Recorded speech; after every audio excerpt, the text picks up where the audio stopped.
அன்பர்களை செவ்வாய்க்கிழமையோடு கூடிய சஷ்டி இன்று. அதனால முத்துமலை முருகன் திருக்கோயிலுக்கு போலாமா? இந்த கோவில் கோவையை அருகில் உள்ள முத்துசாமி கவுண்டனூர் முத்துமலையிலே அமைந்துள்ளது. முருகப்பெருமான் ஒரு முறை தன் மயில் வாகனத்திலே இந்த உலகை வலம் வந்தார்.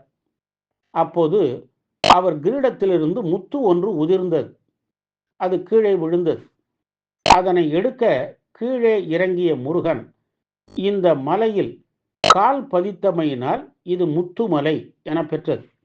ஒரு சமயம் இந்த ஊர் பெண் ஒருவர் கனவிலே தோன்றி இந்த மலையில் காரை செடி வரிசையாக வளர்ந்திருக்கும் இடத்திலே நான் சிலை வடிவில் இருக்கிறேன் என்று கூறினார்.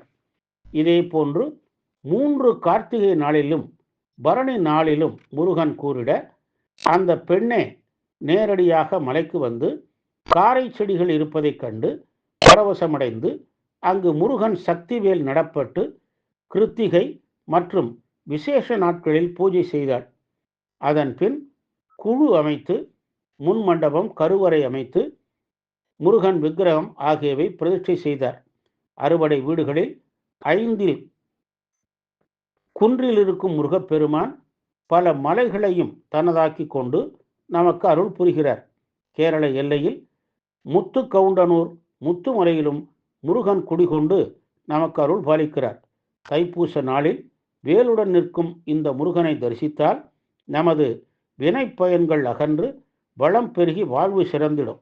மூலவர் அருகில் உற்சவர் வள்ளி தெய்வ யானையோடு நமக்கு காட்சி தருகிறார்.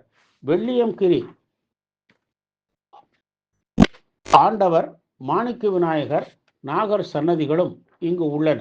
நாகதோஷம் உள்ளவர்களுக்கு நாகர் சன்னதியில் சிறப்பு அர்ச்சனை செய்யப்படுகிறது. கோவிலினுள் ஒரு விசேஷமான புற்று உள்ளது. இரவு நேரத்திலே இந்த புற்றிலிருந்து ஒரு ஒளிக்கீற்று கிளம்புவதாக மக்கள் பரவசத்தோடு கூறுகிறார்கள். மகப்பேறு திருமணப்பேறு வேண்டியும் நினைத்தவை நிறைவேறவும் இங்கு மக்கள் முருகனை வேண்டுகிறார்கள். பாலாபிஷேகம் செய்தும் அன்னதானம் செய்தும் நேர்த்திக்கடன் செய்கிறார்கள்.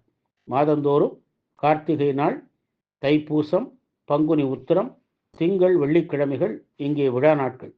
நினைத்ததை நிறைவேற்றி வைக்கும் முத்துமலை முருகனை வழிபட்டு பேரருள் பெறுவோமாக. வெற்றிவேல் வீரவேல்.